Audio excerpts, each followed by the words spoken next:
Acts of kindness, acts of generosity is how simple it is to make people feel good.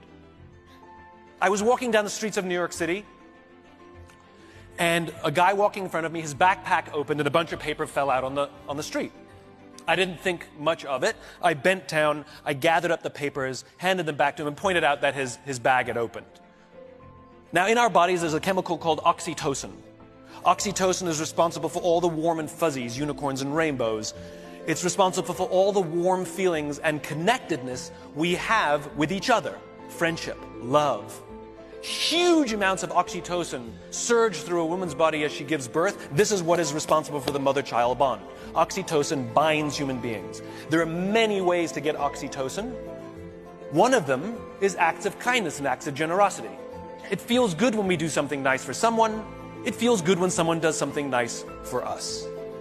On this particular day, I did something for someone with no expectation of anything in return. I got a little surge of oxytocin. I felt good. He turned to me and he said, "Thank you. It feels nice when someone does something for us with no expectation of anything in return." He felt good. I walked to the end of the street. I'm waiting to cross the street. And a total stranger who happened to be standing next to me said, "I saw what you did back there. That was really cool."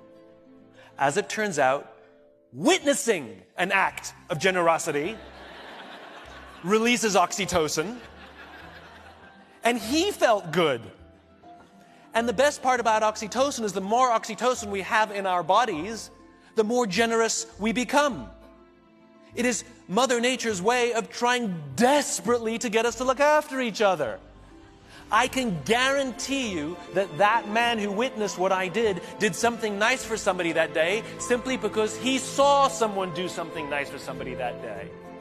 So what if we commit to do something nice for someone with no expectation of anything in return? Imagine what happens at work. Imagine what happens at home. Imagine what happens with our friends. But it must be genuine.